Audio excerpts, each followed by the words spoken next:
नमस्कार. व्यवस्थापनामध्ये कराव्या लागणाऱ्या गोष्टी कोणत्या आहेत ते आता आपण पाहूया.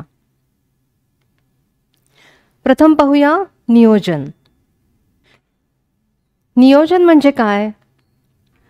तर आधी ठरवायचं. कोणत्या गोष्टी आधी ठरवायच्या? तर हे काम कोणी करायचं आहे, कसं करायचं आहे आणि कोणत्या वेळेला करायचं आहे. आपल्याला त्या कृतींचा एक आराखडा तयार करावा लागतो. कृतींची यादी निश्चित करायची असते. नंतर त्या कृतींचा क्रम ठरवायचा असतो. म्हणजे बघा, आपल्या क्षेत्रभेटीच्या आधी पालकांना कल्पना द्यावी लागते. तर ही कृती आधी झाली पाहिजे. आणि ती किती दिवस आधी झाली पाहिजे? म्हणजे कोणती कृती कधी करायची ते त्यामध्ये निश्चित होतं. म्हणजे आधी काय करायचं, नंतर काय करायचं, या सगळ्याचा एक निश्चित क्रम लावायचा. या कृतीचा परिणाम यशस्वी कसा होईल त्याची पण आपल्याला नियोजन करतानाच काळजी घ्यावी लागते. म्हणजे ठराविक वेळात आणि ठराविक उपलब्ध निधीमध्ये आपल्याला ती गोष्ट साध्य कशी करता येईल हे पाहावं लागतं. नियोजन लवचिक असतं. लवचिक याचा अर्थ काय? तर ऐनवेळी यामध्ये आपल्याला बदल करता येण्यास वाव असतो. म्हणजे आपण क्षेत्रभेट ठरवली, पण अचानक पाऊस आला. मग अशा वेळी आपल्याला आजच्या ऐवजी दुसऱ्या कुठल्या दिवशी हे नियोजन करता येईल त्याचा सुद्धा विचार आपल्याला अगोदरच करून ठेवावा लागतो. तुम्हाला तुमचं नियोजन बदलता यायला हवं आणि तो बदल कसा करता येईल याचा विचार आपण नियोजन करतानाच केलेला असेल तर ते नियोजन चांगलं म्हणता येईल. चांगल्या नियोजनाचं आणखीन एक वैशिष्ट्य म्हणजे त्यामध्ये सुधारणेला वाव दिलेला असतो. आता इथं मी एक उदाहरण देते. पावसाळा सुरू होतो, पाऊस पडतो. त्या दिवशी मुलं येतात आणि त्यांचे पाय चिखलात बरबटलेले असतात.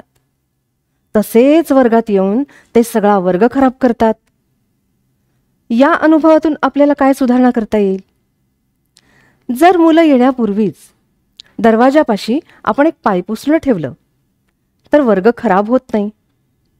हे सुद्धा चांगल्या नियोजनाचंच उदाहरण आहे बरं का. आता पाहूया की कोणकोणत्या गोष्टींचं व्यवस्थापन अंगणवाडी ताईंना करावं लागतं. तर वर्ग व्यवस्थापन, वेळेचं व्यवस्थापन, मनुष्यबळ व्यवस्थापन, बालकांच्या वर्तनाचं व्यवस्थापन, ताण व्यवस्थापन आणि आपत्ती व्यवस्थापन. आता पाहूया वर्ग व्यवस्थापन. यामध्ये वर्गातल्या वस्तू म्हणजे फर्निचर वगैरे, शिकवण्याची साधनं आणि वर्गातल्या जागेचं व्यवस्थापन, या सगळ्या गोष्टी वर्ग व्यवस्थापनामध्ये येतात. या घटकाचा विचार तुम्ही आधीच्या घटक संचामध्ये केलेला आहे, परंतु तो प्रभावीरित्या शिकवण्याच्या दृष्टीने केलेला आहे. आता आपण नियोजन, समन्वय इत्यादी व्यवस्थापनाच्या पायऱ्यांच्या दृष्टीने त्यांचा विचार करूया. वर्ग व्यवस्थापन करायचं म्हणजे वर्गातल्या वस्तू, वर्गातल्या जागा, वर्गातली मुलांची नेहमीची बसण्याची जागा, शिक्षकांची बसण्याची जागा, मुलांना खाऊ खाण्यासाठी, इतर शैक्षणिक साहित्य ठेवण्यासाठी, या सगळ्या जागेचं तुम्हाला व्यवस्थापन करायचं असतं. एखाद्या कृतीसाठी तात्पुरती मोठी जागा हवी असेल तर काही वस्तू बाजूला हलवून ती कशी करता येईल याचा विचार सुद्धा तुम्हाला आधीच करून ठेवायचा आहे. यानंतर वेळ व्यवस्थापन. वेळ व्यवस्थापन म्हणजे अंगणवाडीची वेळ पाळणं, ठराविक वेळेत अंगणवाडीत येणं आणि कामाला सुरुवात करणं, पालक सभा वेळेवर सुरू करून वेळेत संपवणं आणि वार्षिक नियोजनानुसार बालकांसाठी वेळापत्रकात ज्या कृती किंवा उपक्रम आपण ठरवले असतील ते त्या क्रमाने घेणं, हे सगळं वेळ व्यवस्थापनामध्ये समाविष्ट आहे. मनुष्यबळ व्यवस्थापन.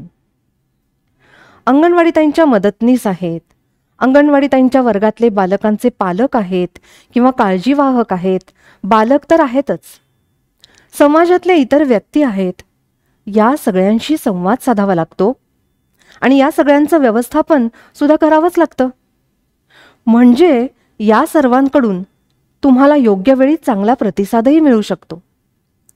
समाजातल्या व्यक्तींचा विचार करायचा झाला तर समाजातल्या काही व्यक्ती अशा असतात की त्या विशिष्ट विषयांमध्ये तज्ज्ञ असतात. त्यामुळे तुम्ही त्यांच्याकडून ज्ञान प्राप्त करण्यासाठी त्यांना तज्ज्ञ व्यक्ती म्हणून बोलावू शकता. त्याचबरोबर कधीकधी दानशूर व्यक्ती असतात. त्यांना शैक्षणिक साहित्य मुलांना उपलब्ध करून द्यायचं असतं.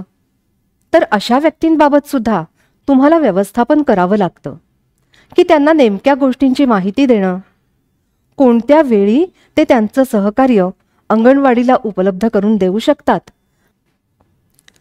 आणि कोणत्या वेळी अंगणवाडीला खरं तर गरज आहे, या सगळ्या गोष्टींची माहिती देऊन अंगणवाडीताई मनुष्यबळ व्यवस्थापन योग्यरित्या करू शकते.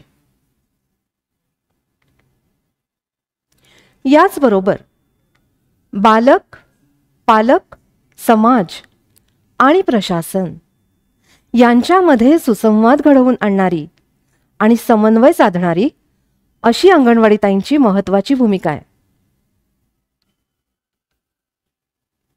बालकांच्या वर्तनाचं व्यवस्थापन. बालकांमध्ये काही वर्तन समस्या असतात, त्या नीट हाताळाव्या लागतात आणि जर त्या हाताळल्या गेल्या नाहीत तर बालकांच्या प्रगतीमध्ये त्याचा अडथळा निर्माण होऊ शकतो आणि वर्ग व्यवस्थापनामध्ये वर्ग वातावरणावरही त्याचा विपरीत परिणाम होऊ शकतो. त्यामुळे या समस्या अंगणवाडीताईंना नीट हाताळाव्या लागतात. यामध्ये काय काय गोष्टी येतात? बालकांचं भांडण सोडवणं, योग्यरित्या त्यांची चूक त्यांना समजावून देणं आणि वर्गामध्ये शांतता प्रस्थापित करणं. त्याचबरोबर काही बालक अति आक्रमक असतात, अति चंचल असतात, तर त्या बालकांचे प्रतिसादसुद्धा अतिशय आक्रमक असतात. तर हे प्रतिसादसुद्धा अंगणवाडीताईंना योग्यरित्या हाताळता येणं आवश्यक असतं. वर्गातले काही बालकं अतिशय अलिप्त असतात, म्हणजे ते कुठल्याही उपक्रमामध्ये, कुठल्याही कार्यामध्ये सहभागी होतच नाहीत.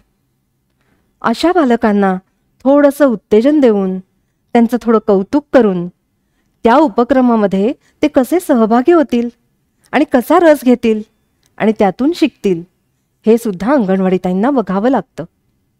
त्या दृष्टीने सुद्धा अंगणवाडीताईंनी प्रयत्न करणं अतिशय आवश्यक आहे. ताण व्यवस्थापन. रोजच्या कामकाजाचा, घडलेल्या घटनांचा, सामाजिक परिस्थितीचा किंवा बदललेल्या जीवनशैलीचा, अशा कुठल्याही कारणाने असू दे, पण प्रत्येक व्यक्तीला ताण हा येतोच आणि या ताणाचं व्यवस्थापन जसं सगळेजण करतात तसं अंगणवाडी ताईला सुद्धा करावं लागतं. आपल्याला ताण आला आहे हे कसं ओळखाल? तर त्याची काही शारीरिक लक्षणं जाणवतात. हृदयाचे ठोके जलद पडू लागणं, डोकं दुखणं, पोट दुखणं, श्वास अडलाय असं वाटणं, तळहातांना घाम सुटणं आणि त्याचबरोबर काही मानसिक लक्षणं सुद्धा जाणवतात. ती कोणती आहेत? तर चिडचिड होणं, उत्साह न वाटणं, सतत काळजी वाटत राहणं, सतत काही ना काहीतरी विसरणं, मनामध्ये सतत उलट सुलट विचार येत राहणं. मग हे ताण व्यवस्थापन कसं करायचं? तर सर्वात प्रथम म्हणजे जवळच्या विश्वासू व्यक्तीशी, मैत्रिणीशी त्याबद्दल बोला. नियमित योग, प्राणायाम, व्यायाम करा. वेळेवर आहार घेणं, पुरेशी झोप घेणं हे सुद्धा महत्त्वाचं आहे. रोजच्या कामाचं आणि वेळेचं नीट नियोजन करा. हे नियोजन नीट लिहून स्वतःजवळ ठेवा, म्हणजे ते नियोजन यशस्वी होण्याची शक्यता जास्त असते आणि त्याचा आपल्याला ताण येत नाही. एका आठवड्याचं नियोजन करण्याचा नमुना इथं दिलेला आहे. तुमच्या सोयीनुसार, गरजेनुसार तुम्ही त्यात बदल करून घेऊ शकता. या सगळ्या गोष्टी केल्या तरी काही ठिकाणी ताण हा येतोच. अशा वेळेला हा ताण कमी करण्यासाठी आपल्या आवडीच्या गोष्टी करा, एखादा छंद जोपासा, चांगलं संगीत ऐका आणि याही पलीकडे जाऊन ताण सहन होत नसेल तर मात्र समुपदेशक किंवा डॉक्टरांची नक्की मदत घ्या. व्यवस्थापनामध्ये करावी लागणारी सर्वात महत्त्वाची गोष्ट म्हणजे नेतृत्व. अंगणवाडी ताई कोणाचं नेतृत्व करतात? तर अंगणवाडी ताईंचा गट म्हणजे त्यांच्या मदतनीस आणि त्यांच्या वर्गात असणारी बालकं. त्यामुळे अंगणवाडी ताई या गटाचं नेतृत्व करतात. अंगणवाडी ताईंना नेतृत्व गुण का आवश्यक आहेत?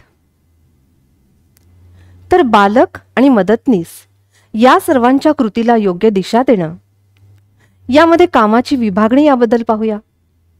मदतनीसांनी नेमकी कोणती कामं करायची आणि अंगणवाडी ताईने स्वतः नेमकी कोणती कामं करायची याचा निर्णय घेणं, त्यांची जबाबदारी वाटून देणं. काही ठिकाणी तुम्हाला यासाठी पुढाकार घ्यावा लागतो.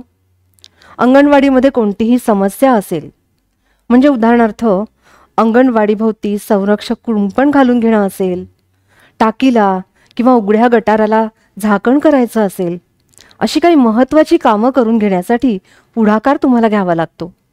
आणि त्यासाठी लोकप्रतिनिधींकडे पाठपुरावा करणं, या ठिकाणी तुम्हाला तुमच्या नेतृत्व गुणांचा उपयोग करायचा आहे. ही अंगणवाडी ताईंची जबाबदारी आहे. त्यामुळं हे शैक्षणिक उद्दिष्ट साध्य करण्यासाठी आणि समाजातल्या घटकांचं सहकार्य मिळवण्यासाठी अंगणवाडी ताईंना नेतृत्व गुण अत्यंत आवश्यक आहेत. धन्यवाद.